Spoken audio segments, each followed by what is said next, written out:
Assalamualaikum warahmatullahi wabarakatuh. Yang terhormat Kepala SD 3 Wates Ibu Juwarti SPD SD MPD, yang terhormat Kepala SD 1 Wates Bapak Arif Wijayanto SPD, yang kami hormati narasumber pada siang hari ini Ibu Rifki Ardianti SPDI CGP Angkatan 11 Guru Penggerak, yang kami hormati pula para Bapak Ibu Guru baik dari SD 1 maupun SD 3 Wates. Hari ini yang kami hormati, puji syukur alhamdulillah senantiasa kita aturkan kehadirat Allah Subhanahu wa taala Tuhan Yang Maha Kuasa yang telah melimpahkan rahmatnya kepada kita semua, sehingga pada siang hari ini kita bisa berkumpul bersama dalam acara berbagi praktik baik budaya positif di SD 3 Wates yang diselenggarakan oleh Komunitas Tigawa SD 3 Wates. Bapak Ibu yang kami hormati, sebelumnya perkenankanlah saya akan membacakan susunan acara pada siang hari ini. Pertama, pembukaan. Acara kedua, menyanyikan lagu Indonesia Raya. Dilanjutkan acara ketiga, sambutan Kepala SD 3 Wates. Acara keempat, paparan materi budaya positif oleh narasumber, dan acara kelima penutup.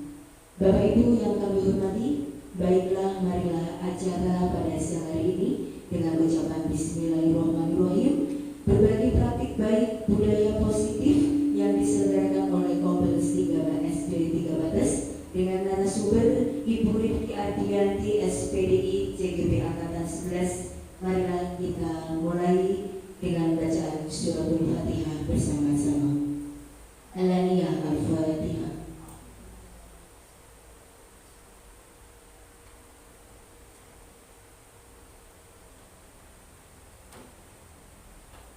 Terima kasih, dan selanjutnya hadirin dimohon berdiri. Dirjen menempatkan diri.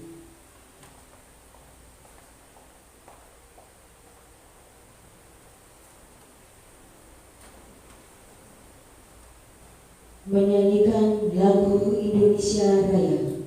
Hiduplah Indonesia Raya, Indonesia tanah airku, tanah tumpah darahku. Di sanalah aku berdiri, jadi pandu hidupku. Indonesia kebangsaanku, bangsa dan tanah airku. Marilah kita berseru, Indonesia bersatu. Hiduplah tanahku, hiduplah negeriku, bangsaku, rakyatku semuanya. Bangunlah jiwanya, bangunlah badannya untuk Indonesia Raya. Indonesia Raya, merdeka, merdeka, tanahku, negeriku yang ku cinta. Indonesia Raya, merdeka, merdeka, hiduplah Indonesia Raya. Indonesia Raya, merdeka, merdeka, tanahku, negeriku yang ku cinta. Indonesia Raya, merdeka, merdeka, hiduplah Indonesia Raya. Hadirin dipersilakan duduk kembali. Bapak Ibu yang kami hormati, selanjutnya marilah kita ikuti bersama sambutan dari Kepala SD 3 Wates. Yang terhormat Ibu Juwarti SPD SD MPD, dipersilakan. Assalamualaikum Assalamualaikum warahmatullahi wabarakatuh. Selamat siang Bapak Ibu semua. Yang terhormat Bapak Arif Wijayanto MPDI Magister Pendidikan Insya Allah. Yang saya hormati Bapak Ibu Guru, yang saya hormati Bapak Ibu Guru dari SD 1 Wates dan SD 3 Wates. Alhamdulillahirrabbilalamin, segala puji bagi Allah yang telah memberikan kita semua nikmat sehat sehingga kita semua bisa bersama di sini dalam acara berbagi praktik baik budaya positif di sekolah. Sholawat dan salam senantiasa kita haturkan kepada beliau Nabi besar Muhammad SAW yang senantiasa kita tunggu syafaatnya di yaumul qiyamah kelak. Bapak Ibu yang saya hormati, ini khusus untuk Bapak Ibu guru dari SD 1 Wates. Matur nuwun sanget kerawuhanipun sudah meluangkan waktu dan memulangkan anak-anak sebelum waktunya. Undangannya kita buat pukul 10:30. Mohon maaf, masih jam aktif mengajar karena nanti kemudian itu ada ruang kolaborasi pukul 10:30, jadinya diajukan mohon maaf jadi jam 10:30 ketika panjenengan semua harus masih mengajar. Nyuwun ngapunten sanget Bapak Ibu ya. Ini adalah salah satu kewajiban yang harus dilaksanakan oleh CGP, yaitu sebagai tugas untuk memenuhi modul 2 itu.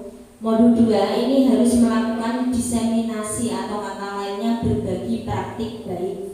Ini sudah didapatkan materi oleh instruktur maupun ketika rukol bersama dengan fasilitator, yaitu tentang budaya positif yang sudah didapatkan materinya juga ketika loka karya kedua kemarin. Nah Bapak Ibu, ini kelihatannya sebentar lagi dimulai guru penggerak angkatan 12. Saya klik itu di webnya segera. Untuk yang ini CPP angkatan 12 sudah dibuka, tapi ditutupnya nggak tahu sudah ditutup apa belum. Tapi ini segera dibuka, monggo Bapak Ibu guru, Pak Andi, Ibu Rina, Bumi ada apa Bu Sisi, semuanya monggo ikut mendaftar yang angkatan 12. Ini selalu saya semangati untuk selalu mendaftar untuk di angkatan 12 segera dibuka ini. Nanti saya insya Allah juga ikut daftar.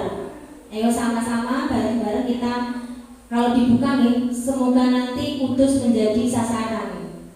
Karena yang CPP kelihatannya tidak sasaran di Kudus, cuma yang daerah khusus fasilitator juga gitu.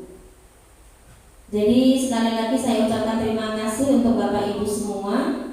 Ini juga salah satu kebetulan ini pujian ada program ini untuk diseminasi dan juga di sekolah di SD 3 Wates itu juga ada karena mendapatkan bus kinerja yang tidak boleh untuk belanja modal dan digunakan untuk peningkatan kompetensi guru, pendidik. Nah ini jadinya harus melaksanakan ke praktik baik, berbagi praktik baik, diseminasi, lokal karya ataupun nanti. Jadi selebihnya nanti nyuwun kesediaan panjenengan semua untuk akan sering mendapat undangan nih Bapak Ibu.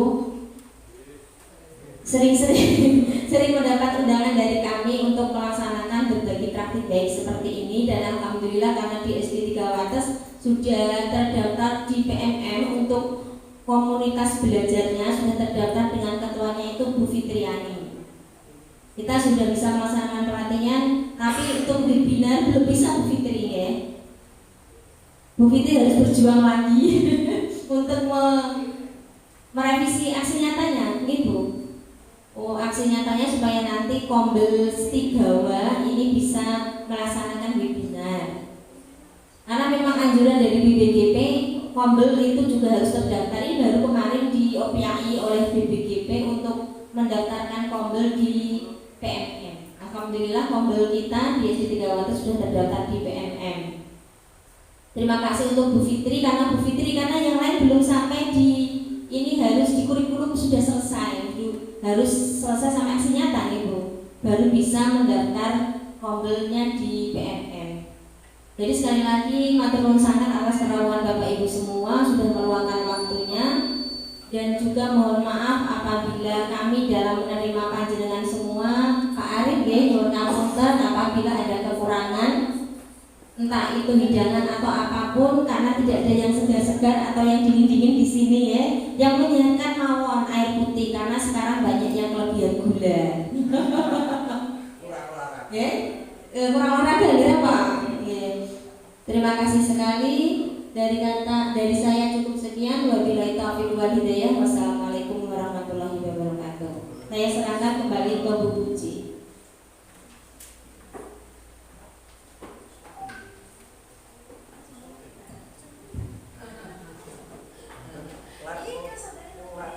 Baik, terima kasih Bapak Ibu yang kami hormati.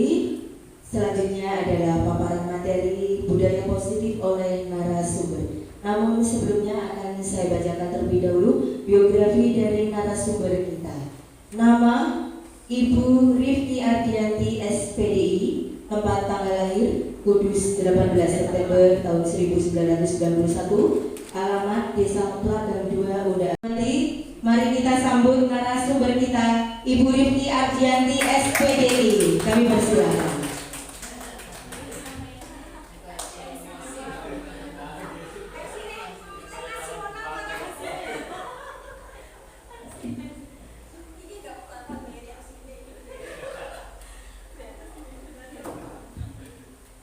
Assalamualaikum warahmatullahi wabarakatuh. Selamat siang Bapak Ibu, salam sejahtera untuk semua.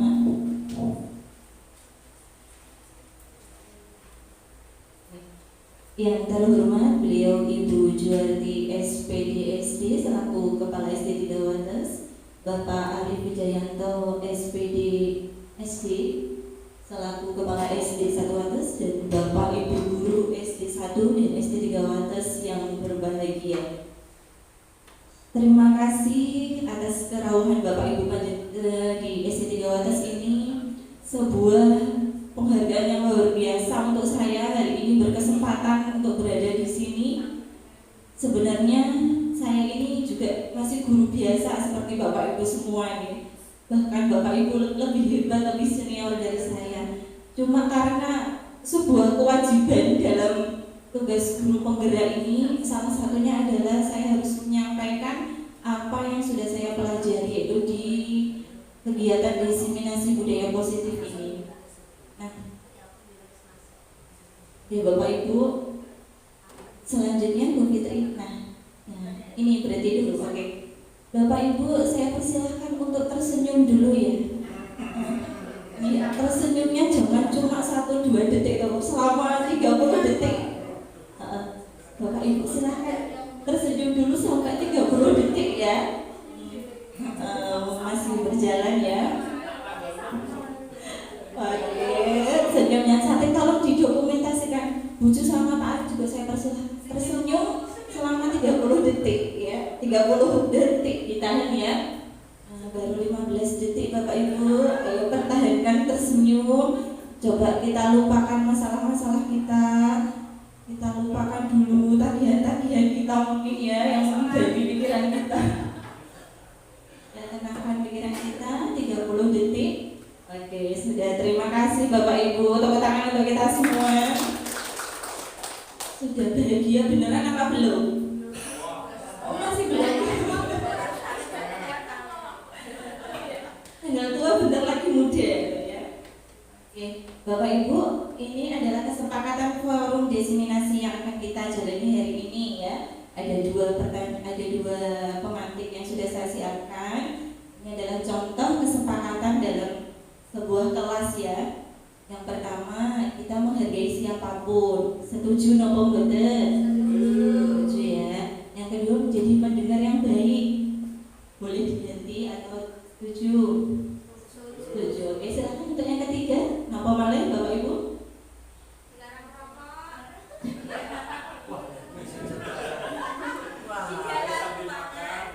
Ya, ada masukan di dalam dilarang merokok di dalam ruangan. Apalagi?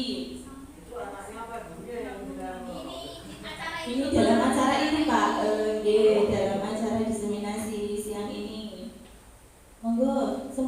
berpendapat? Tidak boleh berbicara sendiri ya. Dalam forum. Oh, nggak boleh buat forum lagi gitu maksudnya ya. Ya Bu Fitri? Ayo, apalagi silahkan semua untuk berpendapat, Bapak Ibu. Ini boleh makan ya, karena ada makanan. Nah, ini dia, ini juga bisa kita masukkan dalam kesepakatan kita. Selama kegiatan boleh makan minum apa tidak?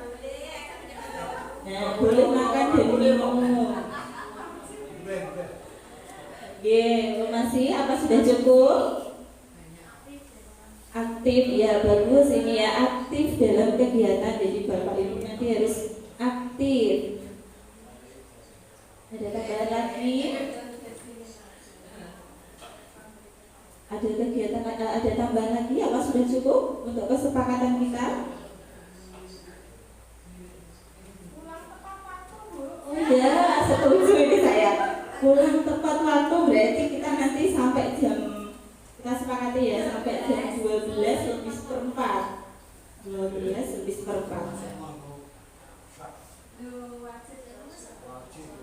Disiplin kok ya. Sudah cukup apa ada tambahan lagi dari Pak Arif mungkin? Oh, sudah cukup. Cukup, lanjut Bu Fitri. Mantap itu aman pokoknya. Nah, ini dia budaya positif. Mendengar kata budaya positif, apa sih yang terbesit dalam benak Bapak Ibu semua? Budaya positif itu yang jangan ditampilkan dulu Bu, yang slide itu Bu.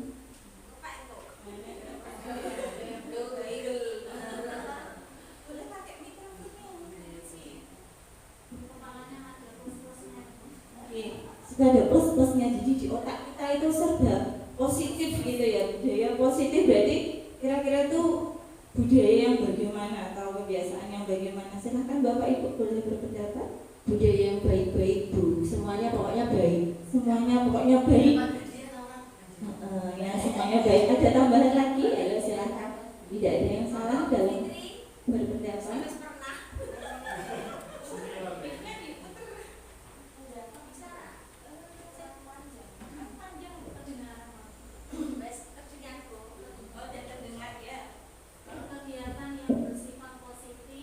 Kegiatan yang bersifat positif, ya.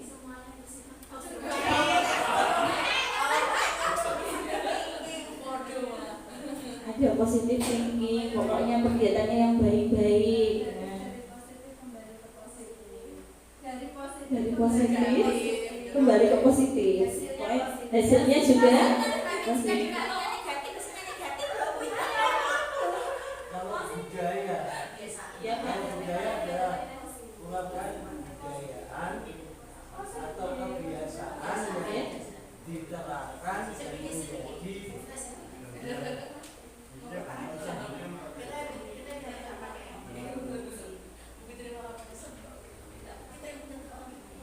Kalau pendapat saya, kalau masalah budaya positif, yang namanya budaya berarti kan kebiasaan. Kebiasaan yang disampaikan sehari-hari dia menimbulkan budaya di suatu tempat tersebut atau di sekolah tersebut. Tapi kebudayaan itu atau kebiasaan itu adalah yang positif, jadi yang baik lah. Akhirnya di situ dianggap bahwa budaya itu diperanakan karena kebaikan dan bisa menular ke yang lain. Kalau kebudayaan tidak positif, mungkin bisa menular. Di mana saja kebiasaan baik itu akan selalu begitu, walaupun tumbuhnya mungkin kurang cepat. Terima kasih Pak Adisan. Oke, dan ibu-ibu, bapak-ibu semua yang sudah berpendapat, kita kasih kayak gini ya. Kalau saya mengucapkan dikasih apa, nanti ibu dan bapak semua kasih W, kasih O, kasih W. Wow, keren gitu ya. Oke. Ini untuk Bapak Ibu yang sudah berani berpendapat, dikasih apa? Kasih duit, kasih kok, kasih duit. Wow, keren. Oke, itu Bapak Ibu untuk anak-anak kita di kelas juga bisa diaplikasikan hal semacam ini ya. Oke. Selanjutnya Bu Fitri, apa sebenarnya budaya positif itu? Oke, seorang guru yang baik harus memiliki kemampuan dalam mewujudkan budaya positif di sekolah. Budaya positif tersebut dapat dijalankan dengan menerapkan konsep-konsep seperti yang di sampingnya itu ada 6 Bapak Ibu yang akan kita bahas pada siang hari ini. Yang pertama adalah disiplin positif. Lanjut Bu Fitri. Lanjut lagi. Disiplin positif merupakan jawab dan menumbuhkan kesadaran diri berdasarkan nilai-nilai kebajikan. Yang perlu kita garis bawah, berhenti di situ dulu Bu Fitri. Oke. Mengajarkan anak untuk bertanggung jawab dan menumbuhkan kesadaran diri. Berdasarkan nilai-nilai kebajikan. Nah, saya mau tanya sekarang, Bapak Ibu, nilai-nilai kebajikan itu apa saja sih? Nilai-nilai kebajikan yang Bapak Ibu tahu atau mungkin sudah Bapak Ibu ajarkan kepada murid-murid itu seperti apa saja contohnya? Monggo, silahkan ya, kita aktif dalam pembelajaran ya. Berdoa sebelum belajar. Ya, ada berdoa sebelum belajar. Yuk lanjut. Apalagi Bapak Ibu? Saling menghormati. Betul. Saling menyayangi Bu. Ya, saling menyayangi. Terus, monggo Pak Andi. Mana suaramu? Ini suara. Saling menolong. Kerjasama ya, dalam kebaikan ya, nggak boleh dalam keburukan ya. Oke, terus apa lagi Bapak Ibu? Nah, sudah lumayan banyak ya. Nah, itu nilai-nilai kebajikan yang menjadi PR kita untuk kita tanamkan ke dalam diri anak. Menanamkan ini loh, menanamkan ini yang susah apa mudah Bu? Bapak? Iya, susah sekali ya, karena kalau menurut KHD, filosofi pendidikan oleh KHD, bahwa anak-anak itu adalah bagaikan benih padi. Nah, kita sebagai gurunya itu adalah seperti petani. Nah, kita sebenarnya bisa tidak memaksa anak yang menanam benih padi, tapi kita paksa untuk tumbuh menjadi jagung. Apakah bisa Bapak Ibu? Tidak bisa. Jadi anak itu dia punya karakternya masing-masing, bakat dan minatnya masing-masing. Kita sebagai guru atau bagaikan sebagai petani tadi cuma bisa memfasilitasi kebutuhan murid. Ya. Jadi kalau di sini yang pengalaman bertani siapa ya? Bu Sisi. Oh iya Bu Sisi. Kalau Bu Sisi itu menanam padi ya, benih padi. Itu kira-kira apa yang dibutuhkan Bu Sisi biar padinya itu tumbuh subur? Pupuknya. Terus apa lagi? Ada air. Perawatannya yang rajin ya, yang konsisten begitu deh. Nah, itu anak-anak juga begitu Bapak Ibu. Mereka butuh untuk mendapatkan kebutuhan mereka, kebutuhan dasar mereka. Nah, itu nanti akan kita bahas di materi berikutnya. Lanjut Bu Fitri. Disiplin positif ini tujuannya apa? Disiplin ini diarahkan dapat mengontrol diri dalam melakukan segala tindakan. Dengan disiplin yang positif, jadi anak-anak ini akan misalnya mau berbuat yang jelek, dia akan menahan dirinya gitu, karena dia sudah punya sebuah disiplin. Misalnya tadi ada saling Bu Fitri, saling menghormati ya. Jadi kalau dia mau marah, dia mau membuli temannya, mungkin dia sudah akan tertekan karena sudah bisa mengontrol dirinya karena dia sudah punya disiplin positif. Berbeda kalau seorang murid tersebut belum terbiasa untuk berdisiplin positif. Oke, lanjut Bu Fitri.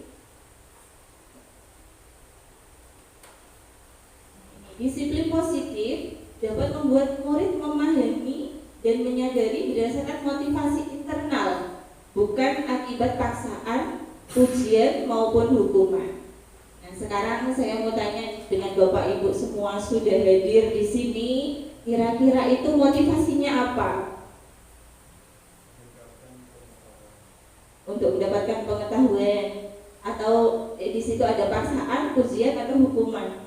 Apakah Bapak Ibu ada yang takut dihukum kalau tidak hadir siang ini? Atau apa motivasinya Bapak Ibu? Tadi Pak Yusuf untuk mendapatkan pengetahuan. Bagus sekali. Untuk mendapat kecuali pengetahuan juga dan bisa dimanfaatkan untuk beberapa pekerjaan. Alhamdulillah. Berarti ini motivasinya sudah internal ya Pak ya, sudah dari dalam. Jadi kalau masih motivasinya masih karena saya ewoh sama buju, mungkin sudah diundang sama buju kok nggak datang misalnya gitu, itu berarti masih dalam tahap motivasi eksternal. Nah, yang kita harapkan nanti di sini anak-anak memiliki motivasi internal yang benar-benar tumbuh dari dalam hati anak tersebut. Lanjut Bu Fitri.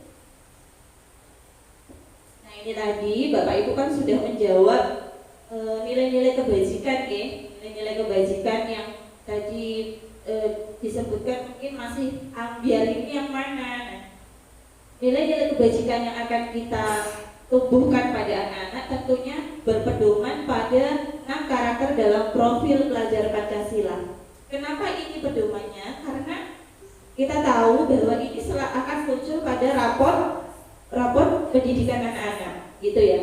Jadi kita dalam menyusun visi misi untuk kami SD1, SD3 Wates kemarin sudah menyusun visi bersama Bapak Ibu ya. Jadi kemarin kita mengaitkan dengan profil pelajar Pancasila. Di sini tadi ada saling menghormati. Itu kan berarti masuk di bagian mana Bapak Ibu? Berkepentingan global. Terus tadi ada bekerja sama ya, dari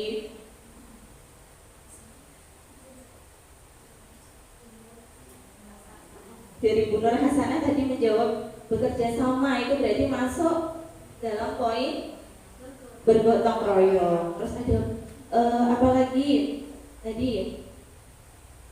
Kreatif, inovatif, itu juga sudah masuk di situ. Kemudian ada menanamkan nilai-nilai agama, sopan santun dalam berbicara, itu masuk dalam beriman dan bertakwa juga bisa ya. Jadi 6 itu sebenarnya mewakili semua nilai-nilai kebajikan yang ada ya. Jadi kita fokus mana untuk visi kita tahun ini, mana yang mau dikembangkan terlebih dahulu. Karena kita tahu deh, di sekarang itu anak-anak itu bicaranya itu banyak pengaruhnya, lebih banyak pengaruh dari Bapak Ibu guru apa dari HP kira-kira.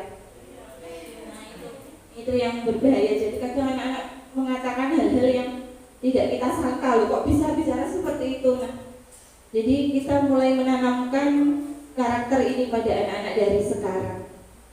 Oke, lanjut Bu Fitri. Nah, ini tadi sudah sempat saya singgung. Jadi di dalam materi diseminasi budaya positif ada 6 tadi. Yang kedua adalah motivasi perilaku manusia. Kita melakukan sebuah pekerjaan apapun itu pasti ada motivasi yang mempengaruhi kita. Jadi apa buatan Ibu dan Bapak? Oke. Motivasi perilaku manusia itu apa saja? Lanjut Bu Fitri. Nah, ini ada 3 motivasi perilaku manusia. Yang pertama untuk menghindari ketidaknyamanan atau hukuman. Bapak Ibu datang tadi ke sini, apakah ada yang motivasinya itu untuk menghindari ketidaknyamanan atau hukuman? Tidak ada, alhamdulillah. Untuk yang kedua, untuk mendapatkan imbalan atau penghargaan dari orang lain. Apakah ada yang hanya ingin mendapatkan sertifikat mungkin? Ya, masih ada beberapa ya. Gak apa-apa ya, itu berarti kita di tahap yang kedua. Kalau tahap yang satu, yang motivasi yang pertama, sepertinya sudah nggak ada ya. Ya berarti sudah di nomor 2 udah lumayan lah. Nah yang ketiga ini, yang kita harapkan adalah untuk menjadi orang yang mereka inginkan dan menghargai diri sendiri dengan nilai-nilai yang mereka percaya. Nah ini adalah yang ketiga, ini masuknya motivasi internal. Kita datang ke sini ya untuk menghargai diri kita, untuk menambah ilmu pengetahuan tadi, untuk menjalankan nilai-nilai yang sudah kita percaya. Nilai apa yang kita percaya? Mungkin Bapak Ibu sudah menerapkan. Oh saya perlu untuk berkolaborasi, ya perlu untuk berkolaborasi dengan mengikuti diseminasi ini, mendapatkan banyak pengetahuan, nanti bisa bekerja sama, saling bekerja sama, menerapkan budaya positif, karena kita satu lingkungan ya Bapak Ibu ya. Kita saling murid-murid kita sering untuk mudah apa lebih ringan, lebih sulit Bapak Ibu? Mestinya lebih mudah ya kalau kita bersama-sama. Tapi kalau ada satu atau dua yang tidak mau ikut bergabung, maksudnya tidak ikut andil dalam menerapkan budaya positif ini, tentu lingkungan positif akan sulit terwujud. Begitu Bapak Ibu. Jadi motivasi yang pertama dan kedua itu adalah motivasi eksternal, sedangkan yang nomor 3 itu internal, yang diharapkan ini bisa muncul pada diri anak didik kita. Lanjut Bu Fitri. Nah, Bapak Ibu, selanjutnya adalah keyakinan sekolah atau kelas. Ini tadi di awal kita sudah membuat kesepakatan bersama ya. Itu contoh sedikit dari keyakinan sekolah yang akan kita buat bersama anak-anak. Bapak Ibu sudah pernah membuat keyakinan kelas? Guru kelas ini terutama. Lebih ke peraturan ya. Peraturan, kalau Bapak Ibu mendengar peraturan sama keyakinan, itu lebih senang yang mana? Lebih senang yang keyakinan. Yang peraturan rasanya seperti apa kalau kita mendengar kata peraturannya itu harus tepat waktu berangkatnya? Seakan kita dipaksa gitu. Iya, itu peraturan. Nah, yang akan kita buat ini bukan peraturan tetapi keyakinan. Nah, kalau di kelas 6 ini sudah ada tapi masih peraturan ya. Kalau di kelas-kelas ini sudah ada, cuma masih dengan kata peraturan. Ini ada bedanya ya. Jadi kalau peraturan seperti mengikat, memaksa. Kalau keyakinan, di sini dalam membuat keyakinan kita itu harus menyepakatinya bersama dengan murid. Apakah Bapak Ibu sudah mengajak murid-muridnya untuk menyepakati sebuah keyakinan kita? Bu Fitri sudah ya. Untuk yang lain nanti sudah apa belum? Sudah juga ya. Nah, jadi keyakinan kelas ini kita buat bersama murid, jangan dibuat sendiri. Karena ini nanti akan ada kelanjutannya Bapak Ibu. Kalau anak-anak kita tidak paham dengan keyakinan yang sudah kita buat, maka nanti dalam materi berikutnya tidak bisa berjalan. Lanjut Bu Fitri. Nah, keyakinan sekolah itu berupa pernyataan-pernyataan yang universal, yang mudah diingat dan dipahami dan harus diterapkan di lingkungan sekolah. Jadi pernyataan-pernyataan itu yang umum. Yang umum contohnya bagaimana? Coba yang sudah buat keyakinan di kelas.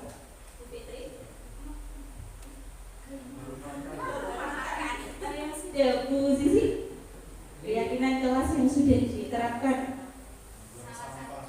Salah satunya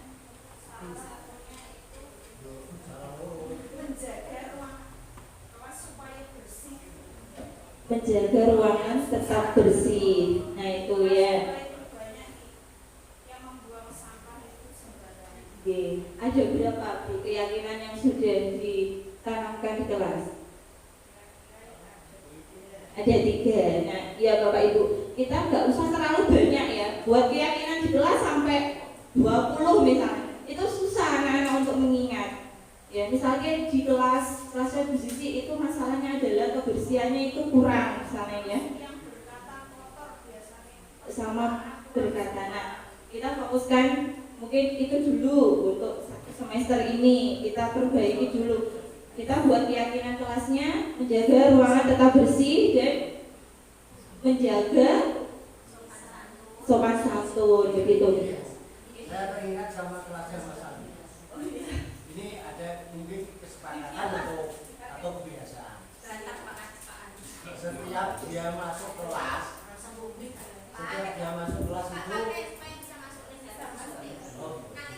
Ya, saya teringat oleh Mas Andi kelas 6. Di situ anak-anak itu kalau masuk kelas sepatu harus dilepas, tidak boleh bawa jajan. Itu ternyata saya ingat, saya lalu itu kalau dia masuk kelas pasti sepatunya dilepas, terus jajan pasti dibawa keluar. Itu kebiasaan atau kesepakatan mungkin sudah disepakati oleh Pak Andi sama anak-anak. Makanya kalau dia masuk kelas pasti sepatu dilepas. Itu ingat saya di situ. Itu kemungkinan kesepakatan antara siswa dengan sudah dijalankan, tapi tidak terasa bahwa itu adalah kesepakatan. Jadi kita tidak menyadari, oh ternyata sudah menjalankan Ya, budaya sudah, positif itu ya. Tapi cuma segini nggak ngerti. Iya, tapi di situ apakah Pak Andi ada sebuah konsekuensi kalau ada anak yang tidak melepas sepatunya ketika masuk kelas?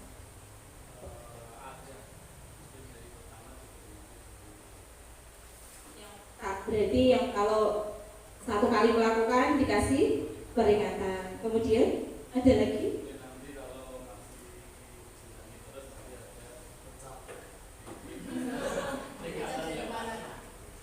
Ada peringatan yang lain. Nah Bapak Ibu, itu tadi dari Pak Andi sudah menerapkan sebuah keyakinan, namun Pak Andi juga ada konsekuensi.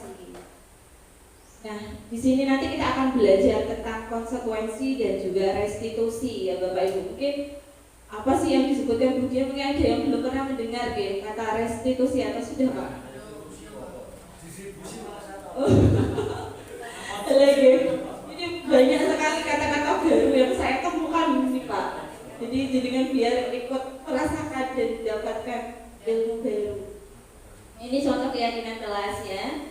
Kali kita buat 5 atau 4 atau 3 untuk kelas rendah ya, jangan terlalu banyak nanti mereka nggak hafal dan tidak bisa mengena dalam hati mereka karena kesulitan keyakinan kelas apa wae kan jadi bingung kalau terlalu banyak.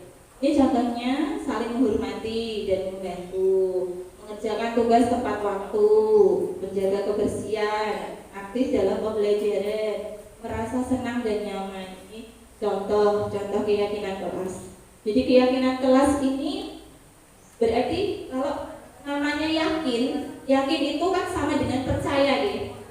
Berarti kita tuh percaya bahwa apa yang sudah kita sepakati, berarti kita kerja, kan kita yakin bahwa Tuhan kita itu Allah. Dan kita disuruh sholat, ya kita sholat. Apakah ada motivasi eksternal Bapak Ibu? Apakah kita sholat itu biar dinilai sama teman kita? Kalau yang sudah Bapak Ibu lakukan kan, kalau kita kan sudah itu ya, oh ini memang kebutuhan saya ya, saya butuh untuk melakukan sholat. Nanti sama dengan keyakinan kita buat di kelas, nanti anak-anak kita buat untuk merasa saya itu memang butuh untuk melakukan keyakinan kelas ini gitu. Jadi saya yang membutuhkan, saya nggak perlu untuk dilihat oleh orang lain atau dipuji oleh orang lain, karena ini sudah menjadi keyakinan saya. Begitu sama dengan dalam agama. Ya lanjut Bu. ice breaking dulu ya. Kita sudah dapat 3 materi. Bapak Ibu silakan berdiri semua. Saya tak ganti yang duduk ya. Silakan Bapak Ibu berdiri. Oke. Apa ya?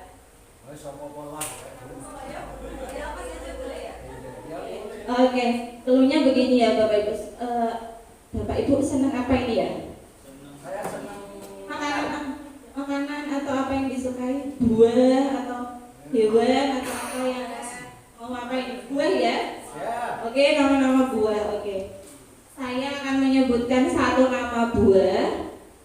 Bapak Ibu yang saya tembak ya. Jadi atau sebutkan nama saja. Saya menyebutkan siapa, nanti melanjutkan nama buah dengan huruf akhir yang saya sebutkan.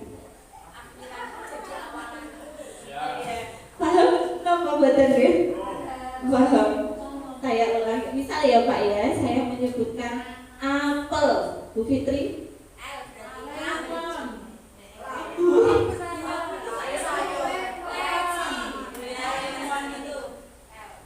Ngoten Pak Adisan.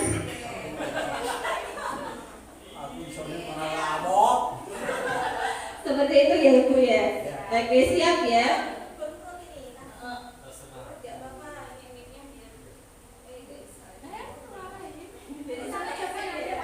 Oke. Semangka. Pak Yusuf.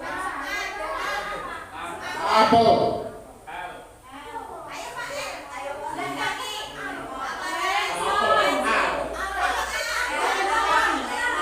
Huruf belakangnya ya. Iya, ya. Lemon. Lemon. Nanas, oke. Salah, oke. Kelengkeng.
Ini mangga ya boleh, ayo Bu. Alpukat, ayo Bu Ju. Timun boleh. Oh nah, oke. Nangka, oke. Terima kasih Bapak Ibu. Boleh duduk lagi. Dikasih apa? Kasih B. Oh, kasih B. Wow, keren. Oke, terima kasih semuanya. Bapak Ibu, ice breaking seperti tadi, kalau kita terapkan sama anak-anak itu akan menambah kosakata mereka. Ya, terutama untuk anak-anak rendah kelas 1, 2, 3 ya. Juga itu termasuk. Lu nggak apa-apa, ya malah lebih ringan gurunya. Oke, itu juga akan menambah apa namanya literasi mereka. Ada kelas 1 belum mengenal membaca, kita kasih permainan seperti itu, mereka akan lebih tertarik ya. Kita lanjut ya Bapak Ibu, masih ada 3 inti dalam budaya positif yang akan kita pelajari. Yang selanjutnya adalah kebutuhan dasar manusia. Jadi kita ini punya kebutuhan apa buatan Bapak Ibu? Punya ya, anak-anak juga sama dengan kita. Mereka punya kebutuhan dasar.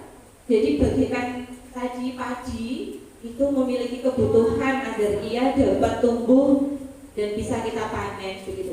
Begitu juga dengan anak-anak.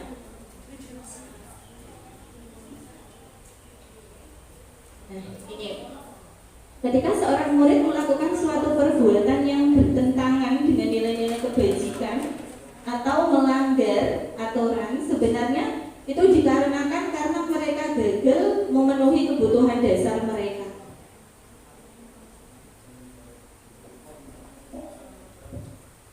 Cari di bawah.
Oke Bapak Ibu, saya lanjutkan ya sambil makan minum buat teman-teman. Tadi kita sudah mengerti ya, sudah belajar tentang disiplin positif. Terus apa malah Bu? Pak? Keyakinan kelas. Ada juga sebelumnya motivasi. Nah selanjutnya adalah kebutuhan dasar manusia.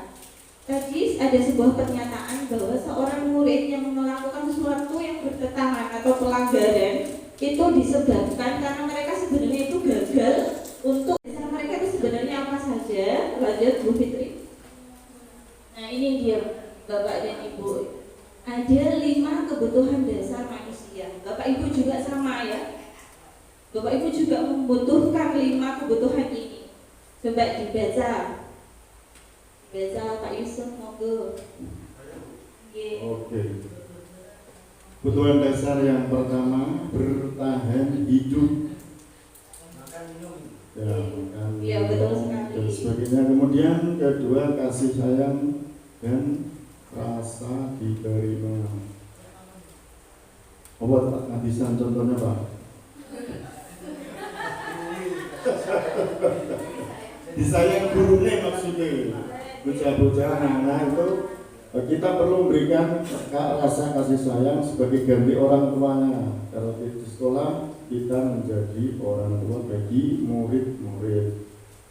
Kemudian ketiga, penguasaan. Apa itu contoh?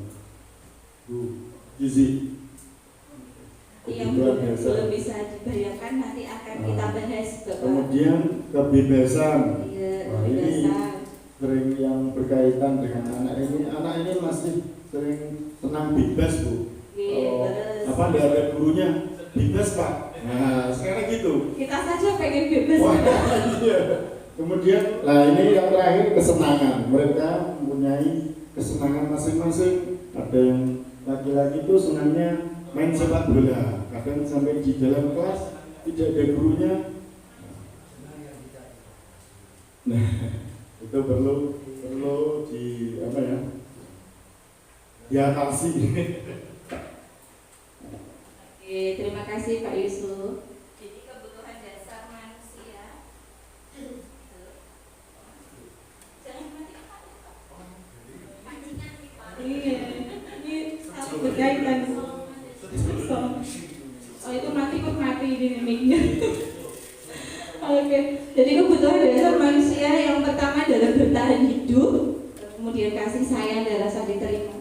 Jenengan kalau tidak makan dan minum bisa bertahan hidup buat. Lemes guys? Iya, sama seorang anak juga begitu Bapak Ibu. Jadi kalau anak kita bilang lapar, haus di kelas, terus nggak boleh makan minum, padahal padahal itu adalah kebutuhan mereka. Nanti yang akan kita pelajari dalam sebuah kasus. Tolong Bu Fitri kasusnya. Nah ini kasusnya. Jadi kasus ini ada 2 anak itu ya. Ibu Mira merupakan guru kelas 2, sedang bingung menghadapi ulah salah satu murid di kelasnya yang bernama Reni. Beberapa anak telah mengeluhkan Reni yang seringkali meminta bekal makanan mereka dengan paksa. Jika Anda menghadapi situasi seperti Ibu Mira, apa yang akan Anda lakukan? Kita berhenti dulu, Bu. Oke. Jadi Ibu Mira ini punya satu murid ya. Muridnya itu sering mengambil bekal makanan temannya. Nah kira-kira Bapak Ibu silakan nanti berpendapat, apa yang menyebabkan Mira itu mengambil makanan milik temannya? Silakan Bapak Ibu. Mungkin kebutuhannya itu tadi bukan kebutuhan, atau bahkan kalau kita lihat anak-anak itu sering kalau ada temannya jajan ada dia habis jajan, itu juga Satu dulu Pak Madisan. Yang pertama tadi karena apa? kebutuhan hidupnya Dia masih lapar gitu Pak. ya. Ya masih lapar. Ya, yang kedua tadi ada 2 alasan ya. Yang kedua tadi karena minta jajan temennya lagi padahal sudah jajan. Jadi kan dia nggak lapar ya, tapi masih pengen lagi. Berarti ini ada 2 motivasi apa itu? Yang lain berarti untuk memenuhi kebutuhan yang lain. Pak Adisan sudah menyebutkan 2 kebutuhan sebenarnya di situ. Pertama lapar, yang kedua masih pengen yang lain gitu ya. Masih pengen yang lain. Oke, yang selanjutnya Bapak Ibu kira-kira apa lagi? Kita salah lagi, sudah tambah pengalaman kita. Iya, nggak ada yang dihukum lah. Seneng kalau ada muridnya aktif di kelas. Kita kalau lihat murid kita diem terus rasanya gimana Bu?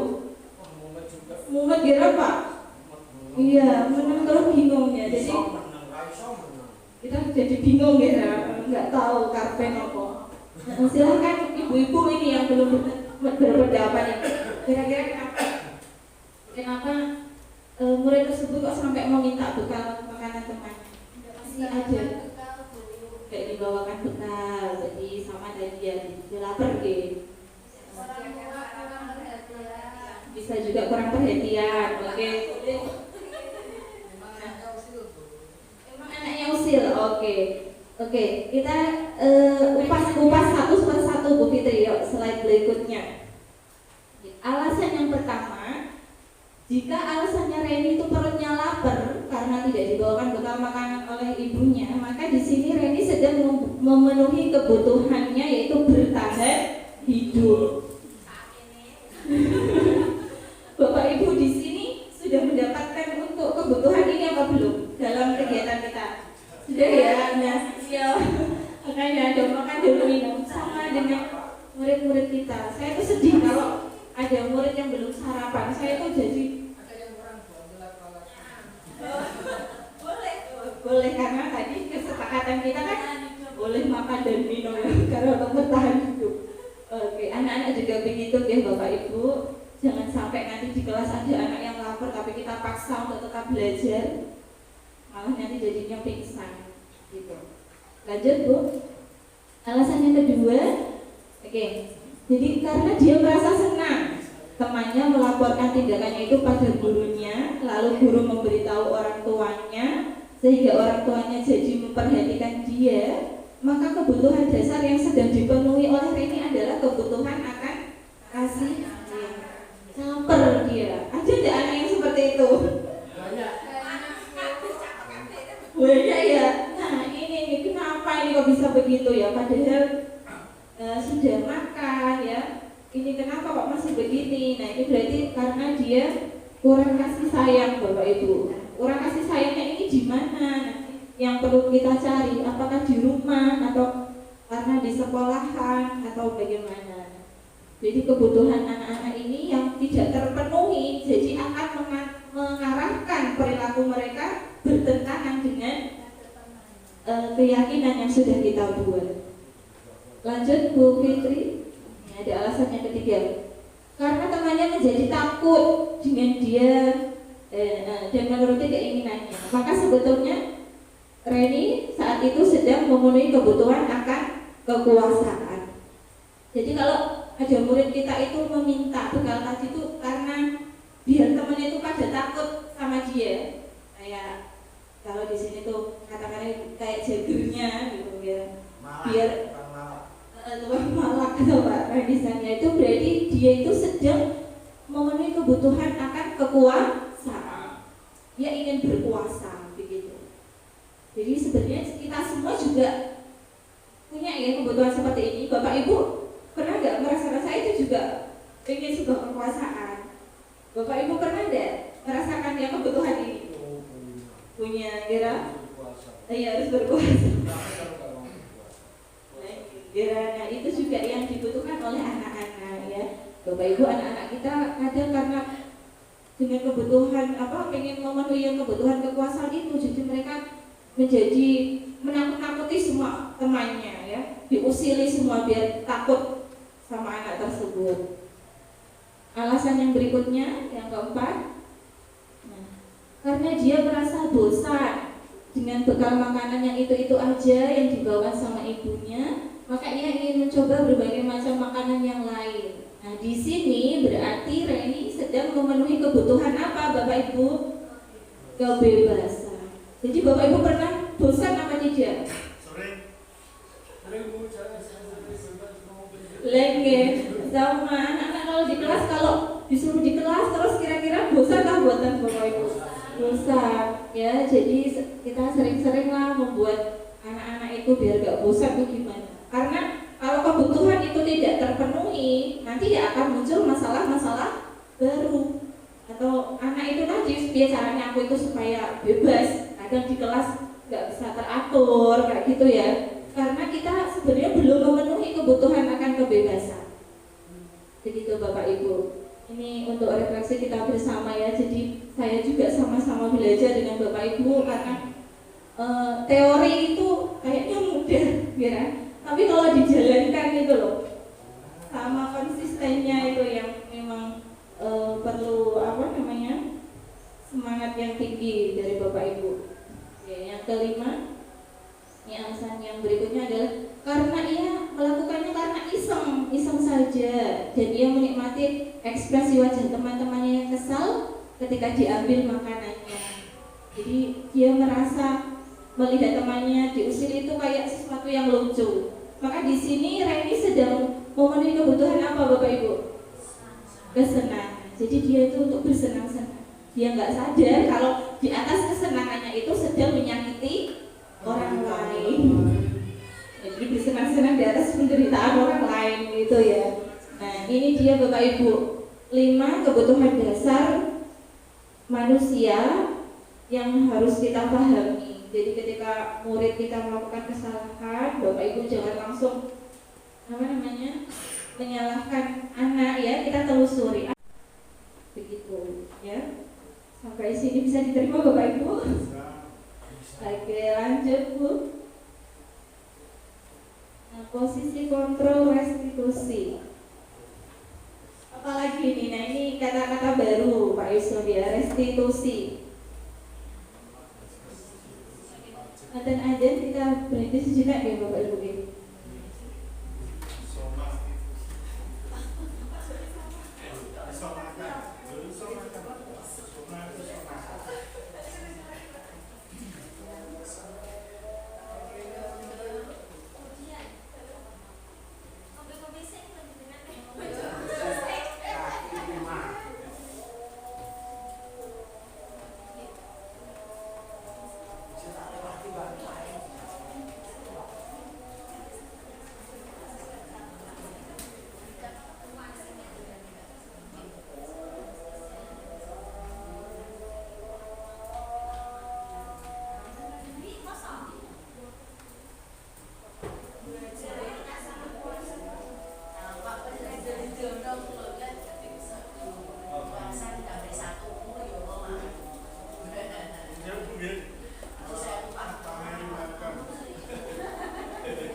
Penuh gini kula.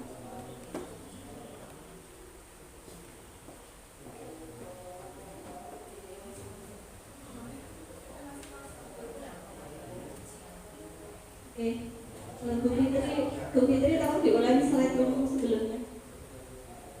Nah, Bapak Ibu, kita ada istilah baru ya, restitusi. Pak Arif sudah pernah mendengar restitusi, Pak Arif?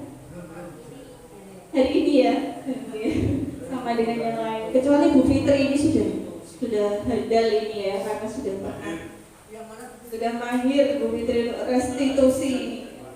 Nah, ada 5 Bapak Ibu. Nah, ini mungkin Pak Andisan yang sudah senior sama Pak Yusuf, apakah pernah menjalani ini sebagai pembuku, sebagai sering? Saya kan dulu kawan-kawan. Iya, dulu kurikulumnya kan berbeda. Iya, jadi jangan disalahkan. Karena walaupun begitu, ternyata didikannya Pak Yusuf juga sudah ada yang jadi dokter ya Pak ya.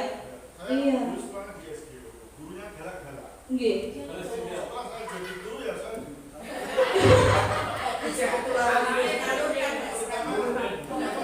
fisik olahraga itu betul-betul baik. Nggih, jelas. Gurunya sangat galak. Iya. Karena kita juga nggak boleh menyalahkan dulu orang yang galak-galak, justru anaknya sukses-sukses ya. Oke. Tapi di sekarang kurikulumnya sudah berubah Bapak Ibu.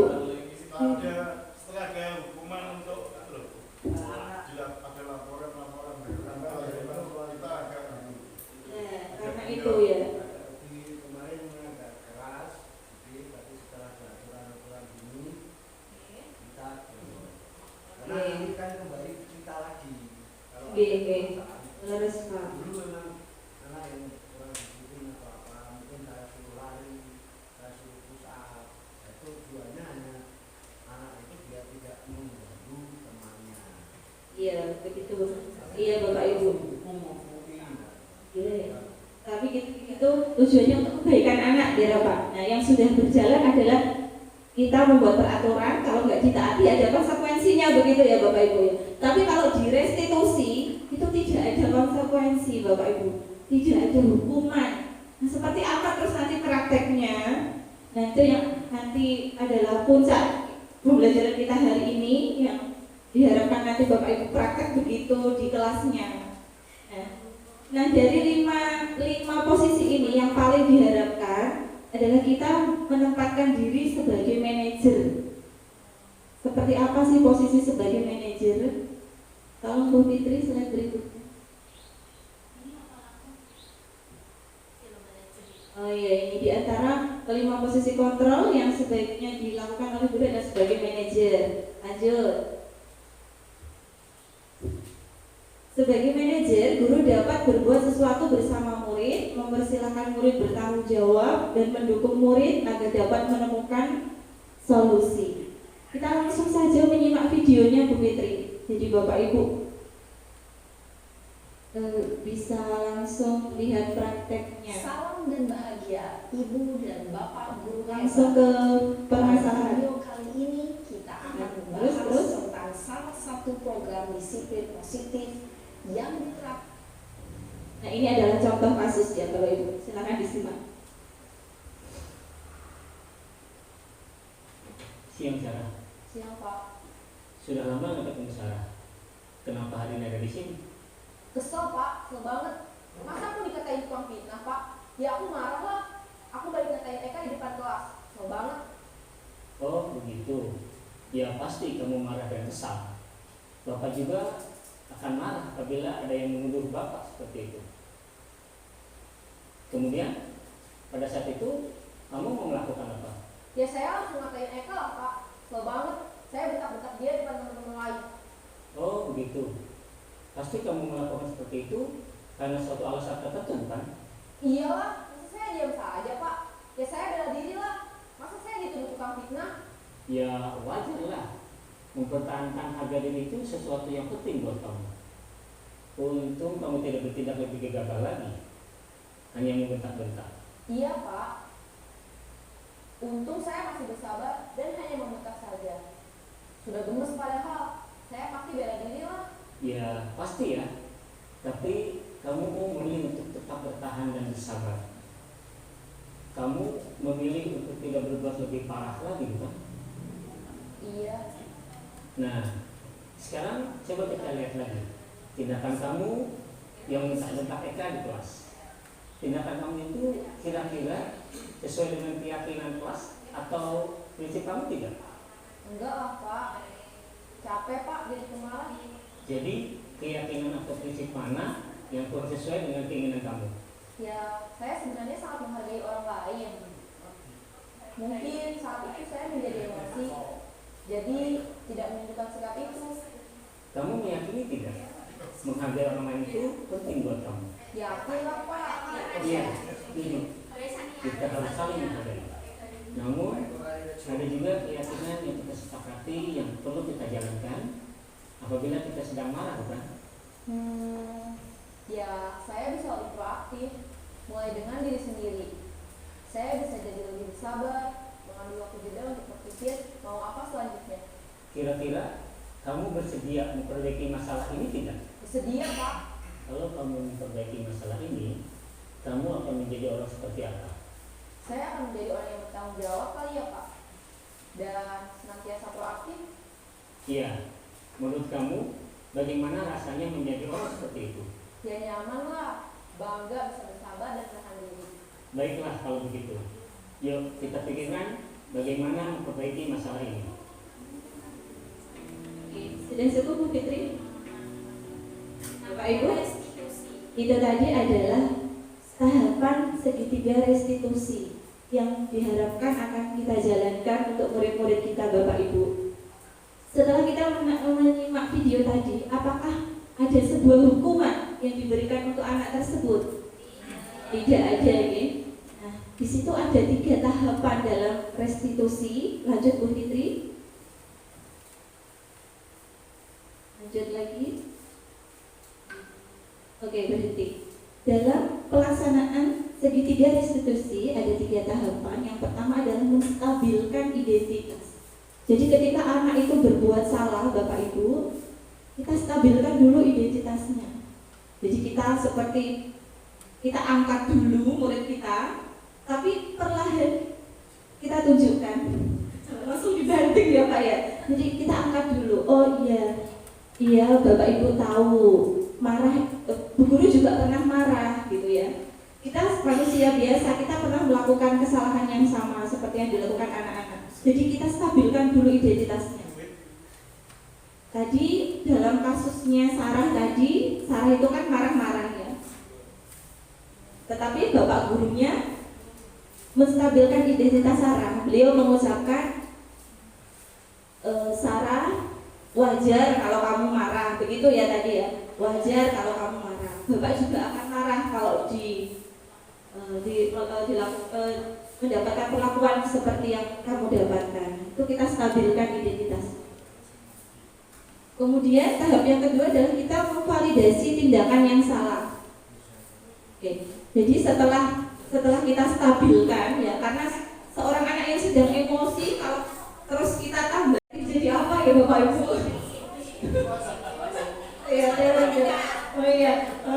Jadi jangan api kita tambahkan api ya, jadi malah nanti terbakar ya, semakin besar apinya. Jadi ketika anak marah kita stabilkan dulu identitasnya. Oh wajar hal itu ya, seperti itu. Kemudian validasi tindakan yang salah. Setelah kita terima, maksudnya kita itu kesalahan seperti itu wajar kita terima berarti ya. Kemudian validasi tindakan yang salah. Apakah berbuat marah-marah itu sesuatu yang bagus? Coba Bu Fitri diulang lagi videonya di bagian validasi tindakan yang salah. Belumnya Bu Fitri. Nah, lanjut lagi. Oke. Nah ini validasi tindakan yang salah. Coba kita perhatikan lagi. Iya lah, masa saya diam saja Pak? Ya saya bela diri lah. Masa saya dituduh tukang fitnah? Ya wajar lah. Mempertahankan harga diri itu sesuatu yang penting buat kamu. Untung kamu tidak bertindak lebih gegabah lagi, hanya membentak-bentak. Iya Pak. Untung saya masih bersabar dan hanya membentak saja. Sudah gemes padahal saya pasti bela diri lah. Ya pasti ya. Tapi kamu memilih untuk tetap bertahan dan bersabar. Kamu memilih untuk tidak berbuat lebih parah lagi, bukan? Ini adalah proses Nah, kalimat-kalimat yang bisa diucapkan ketika kamu berdiri. yang menetap EK di kelas. Oke, itu tadi adalah validasi tindakan yang salah. Selain tadi kita menerima kesalahan sebagai sebuah kewajaran, kita juga arahkan anak, oh tindakannya itu salah, ya tindakan yang dilakukan tadi itu salah, dan itu di tahap validasi tindakan yang salah. Kemudian tahap berikutnya adalah menanyakan keyakinan. Kalau anak sudah sadar bahwa dia salah, kemudian kita arahkan keyakinan yang dari awal sudah kita buat. Bapak Ibu masih ingat ya tadi tentang keyakinan yang disepakati bersama? Ya. Contoh tadi ada saling menghormati. Berarti nanti anak yang marah-marah itu kita arahkan ke sana, mengingat kembali. Oh, ada keyakinan di kelas kita yaitu saling menghormati. Kalau kita marah-marah, apakah kita sudah melakukan keyakinan itu? Nah, nanti anak-anak akan kita arahkan ke sana. Dia akan menjawab sendiri. Dia akan mempertanggungjawabkan kesalahannya sendiri tanpa kita suruh. Jadi itulah fungsi sebagai manajer Bapak Ibu. Sampai di sini bisa diterima Bapak Ibu apa yang saya sampaikan? Nah, inilah bedanya restitusi dengan peraturan. Jadi kalau peraturan itu kita punya konsekuensi ya. Kamu nggak mengerjakan PR, berarti kamu berdiri di halaman. Misalkan ada yang seperti itu. Nah, ini berarti bukan sebuah keyakinan. Kalau kita sudah menanamkan keyakinan, ketika kita menjalankan segitiga restitusi, anak kita arahkan untuk mengingat kembali keyakinan kita bersama. Kemudian kira-kira apa yang bisa diperbaiki dari perbuatannya itu anak semua yang menentukan, bukan guru. Jadi guru di situ ya tidak usah memberitahu kamu setelah ini harus minta maaf, kamu setelah ini harus apa. Jangan, kita tidak bisa memaksakan kehendak kita pada anak ya. Biarkan anak itu berjalan sendiri, memikirkan apa yang harus diperbaiki. Ini yang akan kita lakukan bersama mereka untuk melatih mereka bertanggung jawab. Bapak Ibu, itu tadi segitiga restitusi. Apakah masih ada lagi Bu Fitri? Ya, terus sudah disampaikan menstabilkan identitas, validasi tindakan yang salah, kemudian menanyakan keyakinan. Bapak Ibu, kenapa foto itu kok saya ada di samping Mbak Imut ya itu? Nah, ketika kita melakukan sebuah segitiga restitusi, kita diharapkan itu tidak berhadapan dengan anak. Kita jangan sampai seolah-olah menghakimi anak. Kita ngobrol saja santai dan anak-anak dia akan menjawab dengan mengalir sendiri tanpa ada sebuah rasa takut atau apa gitu ya. Kita berbicara dengan nyaman dengan mereka. Lanjut Bu Fitri. Nah, sudah terakhir Bapak Ibu, di sini ada sebuah kasus. Nanti masih ada 10 menit ya. Di sini ada 3 macam kasus. Bapak Ibu nanti langsung praktek segitiga restitusi tadi. Untuk kelompoknya langsung saja. Ini kelompok 1, 2, 3. Ya. Setuju tak buatan? Atau berhitung dulu? Oke, 1, 2, 3.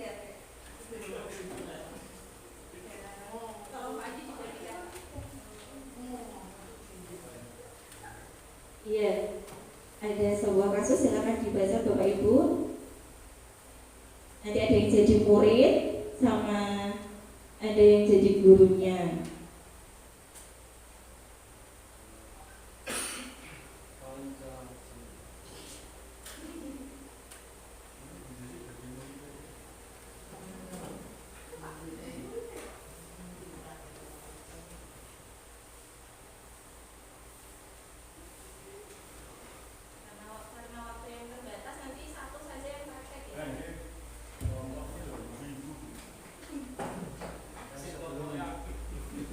Yang kelompoknya aktif dapat sertifikator dari dirinya.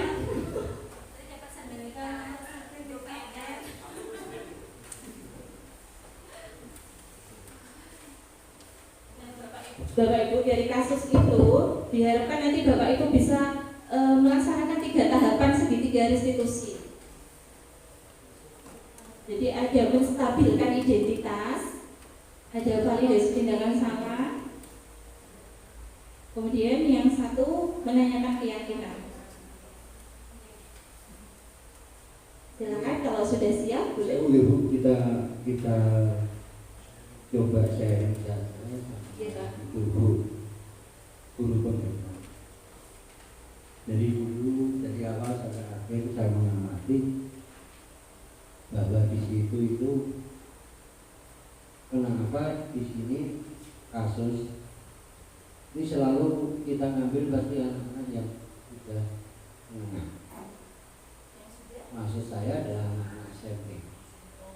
Padahal lebih komplain dan lebih banyak itu adalah di kasus anak-anak. Makanya kalau seperti ini kita hanya mengacu di anak-anak SMP. Contoh seperti penanganan kasus. Saya juga contohnya saya sudah megang matematika, bahasa Indonesia, ada permasalahan, ya guru itu sendiri yang mengatasi. Begitu. Sering sebagai contoh guru SD itu kan memang bekal. Jadi terkadang saya juga mengalami guru kelas, guru pembimbing, ini termasuk komplek. Wabik diserahkan. Makanya saya yakin guru SD adalah guru yang paling terpandai. Kalau saya lihat. Nah, gitu. Ini tolong nanti kalau mungkin ditemukan contoh-contohnya kalau kita bisa mengambil permasalahan kasus. Ini kan kasusnya di kelas 8 SMP. Anak sudah bisa diajak komunikasi. Memang sebuah tantangan Bapak. Kalau kita menerapkan segitiga restitusi di kelas 1, di kelas 2 ini memang butuh tantangan. Berbeda sama yang anak-anak yang lebih besar. Kalau kasus yang lainnya apakah juga sama SMP? Sebenarnya SMP semua sudah Beda-beda Pak. beda-beda. SMP. Juga semua. Sebetulnya kalau memang kita di SD, tolong dicontohi anak-anak yang jadi SD. Oke, baik. Itu maksud saya hanya itu. Ya, terima kasih Mas. Kita tahu sambil pengalaman. Iya, yang sudah saya praktekkan tadi Bapak sebenarnya itu tadi adalah kasus di SD yang saya angkat, yaitu tadi Mbak Ibu kebetulan itu di kelasnya Bu Fitri sering membuli ya Bu ya. Iya, itu. Jadi yang saya sampaikan itu Bapak Ibu sebenarnya nanti bisa kita ambil kalau untuk permasalahan yang terjadi di SD. Kadang yang ada kasus yang saat pembelajaran malah di kantin, itu juga dialami oleh anak-anak SD itu, walaupun di SMP juga begitu Pak. Mungkin di kasus nomor berapa ya, saya kok lupa. Jadi itu hanya sekedar contoh, tapi untuk pelaksanaannya, kenyataannya yang sudah saya lakukan ya saya hadapi kasus anak-anak SD itu Pak. Kalau pendapat saya pribadi ya ini juga. Kalau anak-anak itu dia melakukan kesalahan, itu juga harus habis itu juga nggak apa-apa langsung main. Iya, barbar mata Pak. Iya. Ya, jadi kalau seperti itu nanti kita dalam tahapan segitiga restitusi itu lain dari Bapak, misalnya atau tidak di tempat umum, nggak boleh kalau kita langsung menerapkan segitiga restitusi di tempat umum, nanti anak-anak malah jadi malu. Jadi kita ajak mereka seperti kalau di SMP ada ruangan BK ya, kalau kita ya ajak ke mana, ke kantor, kita ngobrol berdua gitu. Itu ada kelemahan juga Bu. Kalau kita meninggalkan ngurus anak yang baru ada masalah itu.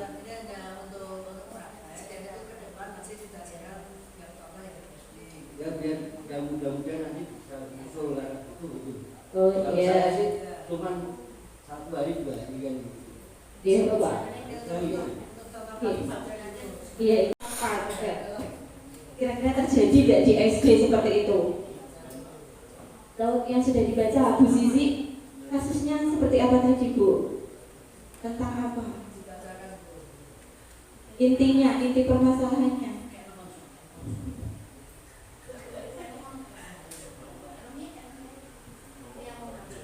Ya, coba saya bacakan permasalahan saya ya Bu, biar cepat. Anda adalah seorang wali kelas 8 SMP Pelindung. Pada saat jam istirahat makan siang Anda melihat salah satu murid Anda bernama Amira sedang menangis sendirian di dalam kelas. Anda menghampiri Amira dan mengajak berbicara. Ternyata Amira menangis karena tadi Ali sempat mengejek Amira karena nilai ulangannya lebih rendah dibandingkan nilai yang didapatkan Ali. Anda sebagai guru merasa bahwa ada keyakinan kelas yang tidak diikuti oleh Ali, dan akhirnya sepulang sekolah Anda mengajak Ali untuk berbicara. Oke, terima kasih Pak Adisan. Itu tadi kira-kira pernah nggak terjadi di kelas kita? Pernah ya Bapak Ibu. Jadi ternyata di SD juga mengalami Bapak. Ada anak yang nilainya rendah kemudian diboyong. Oh, bahasa kerennya dibully gitu ya. Ya itu juga perlu kita ajak, kita lakukan tahapan segitiga restitusi. Karena salah satu keyakinan di kelas kita adalah tadi ada saling menghormati. Jadi kalau ada anak yang nilainya rendah kok diboyong, itu kan sudah berbeda dengan keyakinan kita. Kita lakukan tahapan segitiga restitusi tadi Bapak. Jadi tidak masalah menurut saya untuk kasus ini kita bisa aplikasikan ke anak-anak kita walaupun SD begitu. Tapi ya memang dengan kalimat yang berbeda ya, karena SMP kan tingkatannya lebih tinggi ya, analisisnya juga lebih tinggi. Kalau SD kita bicara layaknya dengan usia mereka supaya mereka paham, terarah gitu Pak. Terarah nanti arahnya adalah meyakini apa yang sudah kita buat tadi, melakukan apa yang sudah menjadi keyakinan kita. Nanti Bapak Ibu bisa diterima sama buatan ya? Bisa ya. Kita perlu praktek sama buatan kira-kira ini. Apa sudah ada bayangan? Tapi biasanya anak-anak SD itu dapat malah bangga, malah jajan. Iya. Oke, satu lagi Bapak Ibu. Kalau kita menerapkan segitiga restitusi, tapi kita belum membuat keyakinan kelas, ya anak akan bingung ya. Kamu tadi melanggar keyakinan yang mana? Kita belum buat keyakinan. Anak ya jadi ambiar gitu ya. Jadi pertama urutannya tadi kita buat keyakinan, ya. Kita tadi sudah memahami kebutuhan anak itu apa saja. Kita arahkan anak memiliki motivasi internal, karena motivasi itu bermacam-macam ya. Kita arahkan mereka yang internal, karena kalau internal itu untuk jangka yang lebih panjang. Kalau eksternal, misalnya saya itu mau berdoa kalau ada ujian, berarti kan itu eksternal ya. Nanti ketika saya nggak berangkat, ambiar lagi kan, jadi nggak tertib lagi begitu. Jadi kita tanamkan bahwa keyakinan kita berdoa itu yang khusyuk karena kita minta sama Allah. Jadi misalnya saya nggak ada, mereka sudah punya keyakinan itu. Nanti Bapak Ibu ya, oke. Bapak Ibu saya kira cukup. Oke, terima kasih banyak atas perhatian Bapak Ibu, apa yang sudah saya sampaikan semoga bermanfaat. Dan untuk tahap akhir ini, Bapak Ibu, kita refleksi bersama ya. Apa yang sudah saya sampaikan tadi, yang sudah kita lakukan siang ini, apa yang Bapak Ibu rasakan? Ada dua pertanyaan ya, apa yang Bapak Ibu rasakan? Jadi perasaan Bapak Ibu apa? Kemudian apa langkah Bapak Ibu ke depan? Apa rencana Bapak Ibu ke depan? Itu akan melakukan apa begitu? Terima kasih dari saya pribadi dapat kumpul sama teman-teman kita. Ternyata bersama itu membuat kita indah, membuat kita nyaman. Yang kedua kita dapat ilmu yang terbaru. Maaf kalau tadi saya sering bertanya, karena di kurikulum Merdeka ini beda jauh Bu dari saya yang notabene belajar dari sejak dulu itu dengan kekerasan dari Pak Guru berguru, mungkin dididik kalau coding kalau apa dan sebagainya. Ternyata ini ada perubahan. Jadi ternyata kita kumpul-kumpul membicarakan masalah anak-anak, perkembangan anak-anak. Kalau kita bersama seperti ini jadinya juga lebih Oke. Itu keuntungan bagi saya, Iya. menambah ilmu dan Iya, wawasan. Terima kasih. alhamdulillah. Ada kata yang kurang benar, kurang pas, saya minta maaf. Tujuan saya hanya ingin bersama dan baik. Oke, Terima kasih. tidak ada yang salah Bapak Ibu, kita semua memang sudah belajar ya. Oke, Bapak Ibu saya ulang lagi pertanyaan refleksinya. Yang pertama, bagaimana perasaan Bapak Ibu? Ya, perasaan Bapak Ibu hari ini setelah melakukan diseminasi budaya positif siang ini. Yang kedua, apa rencana Bapak Ibu ke depan? Mungkin ditulis di positifnya sudah dibagi nanti ditempel. Siap. Siap belum? Fitri, nanti Bu Fitri.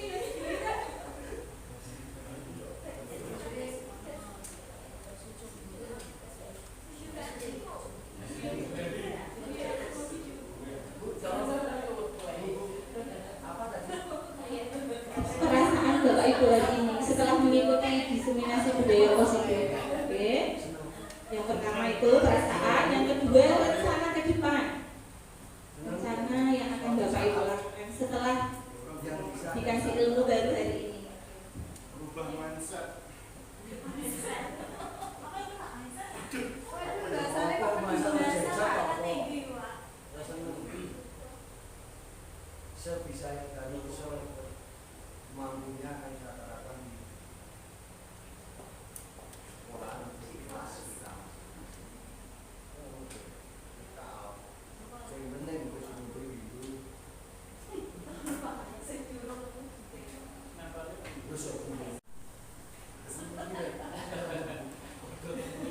Ya ada lemnya di atas ya. Silakan yang sudah bisa ditempel.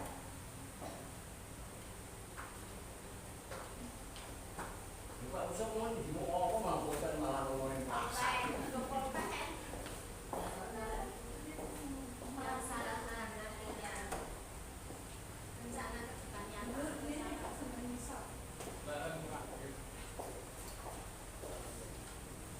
Kalau terbut aku senengnya kalau di solo jadi pimpinan di bur. Mas Andi bayar nyesel, Pak. Tak ibur, dua, unjukkan tinggi dan dua. Semakin tinggi, dikasih nama. Senang dapat nilai, dikasih nama boleh. Foto surprise,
senang karena mendapat diskon. Ya, diskonnya Esta. Ibu Ci mau membacakan hasil refleksi teman-teman. Membantu. Aku sedang Mana Pak Agus? lulus ini enggak. Ya, suruh baca Pak. Biasanya Pak Agus apa? Rugi lah aku semua. Ini sombong sama semua. Lagi Pak.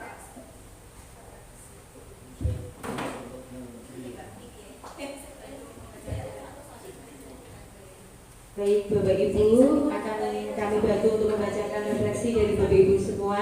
Saya bacakan semua apa saya pilih 3 aja Bapak Ibu? 3 saja. Ya, paling atas pojok kiri.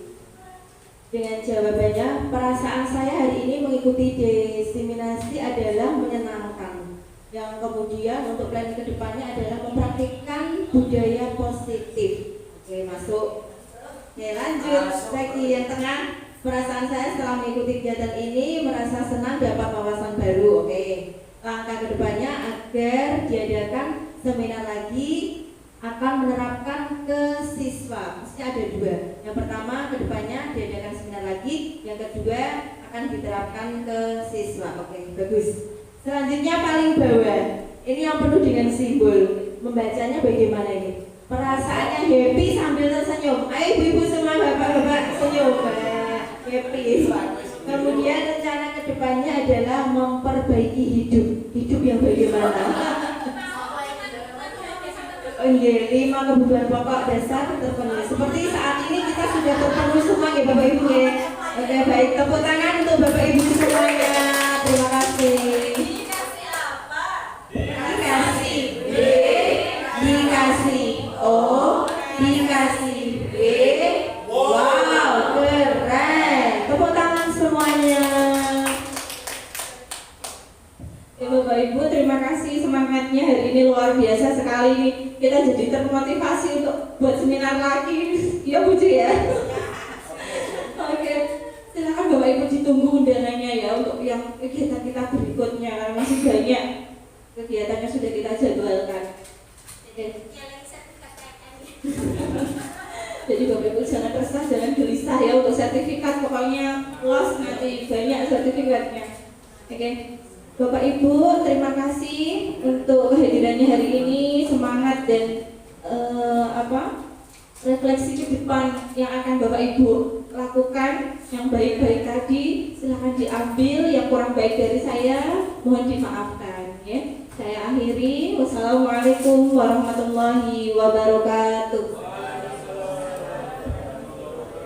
Baik Bapak Ibu, kita berikan tepuk tangan yang meriah untuk narasumber kita Ibu Rifki Ardianti SPDI selaku CGB Angkatan 11. Bapak Ibu yang kami hormati, demikianlah acara berbagi praktik baik budaya positif yang diselenggarakan oleh Kombes Tigawa SD 3 Wates pada siang hari ini telah selesai. Semoga bermanfaat bagi Bapak Ibu semua dan kami tunggu undangan untuk berbagi praktik di bulan yang akan datang. Dari kami, apabila ada kekurangan, mohon maaf yang sebesarnya. Selamat siang. Wassalamualaikum warahmatullahi wabarakatuh.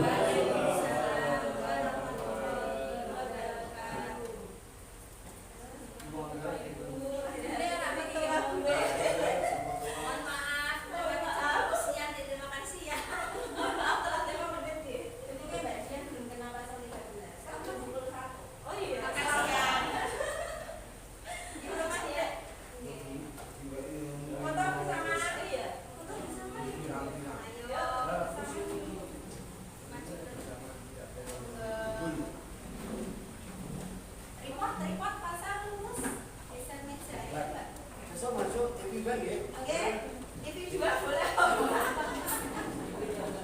Badan TV 1. Video nih.